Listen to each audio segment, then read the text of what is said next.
एकीकडे महाराष्ट्र राज्यात मतदान प्रक्रिया सुरळीत पार पडत असतानाच वर्ध्यात मात्र राष्ट्रवादी काँग्रेस पार्टी शरदचंद्र पवार पक्षाचे नितेश कराळे मास्तर यांना वर्धा येथील एका मतदारसंघात बूथवरील कार्यकर्त्याकडून मारहाण करण्यात आली।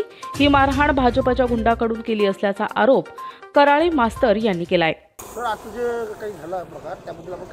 मी माझ्या गावात मतदान करायला गेलो, मतदान करून आलो आणि माझ्या गावातून येताना उमरी हे गाव लागते, तिथं मी थांबलो। तो माझा नेहमीचाच रस्ता आहे आणि आमच्या काँग्रेसच्या बूथवर थांबलो। त्याच्या अगोदर पोलिसांची गाडी येऊन गेली होती। पोलिसांच्या गाडीवाल्याने सांगितलं का तुम्ही 2च खुर्च्या ठेवा आणि तिकडं 8-8 खुर्च्या टाकून लॅपटॉप टाकून लोक बसले होते आणि मला माझे कार्यकर्ते सांगून राहिले होते का सर तिथं 8 लोक कसे बा, आम्हाला 2च सांगितले।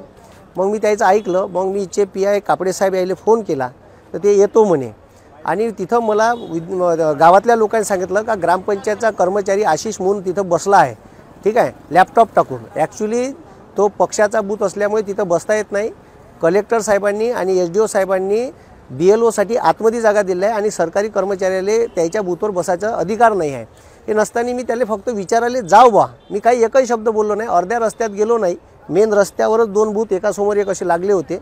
तर सरळ तो गुंडा प्रवृत्तीचा आणि आमदार पंकज भोयरचा पिलांटू सचिन खोशे यानं सरळ आणि त्याच्यावर क्रिमिनलचे बरेचसे आरोप आहे, त्याच्यावर गुन्हे दाखल आहे आणि तो डायरेक्ट माझ्या अंगावर येऊन मला मारहाण करून राहिला, ठीक आहे। मी एकही शब्द बोललोच नाही, म्हणजे मी रस्त्यानं चाललो तर डायरेक्ट माझ्या अंगावर आला, माय बहिणीच्या शिवा दिल्या, ठीक आहे, घाणेरड्या शिवा दिल्या, माझी गच्ची पकडली आणि मला डायरेक्ट मारायला भिडला।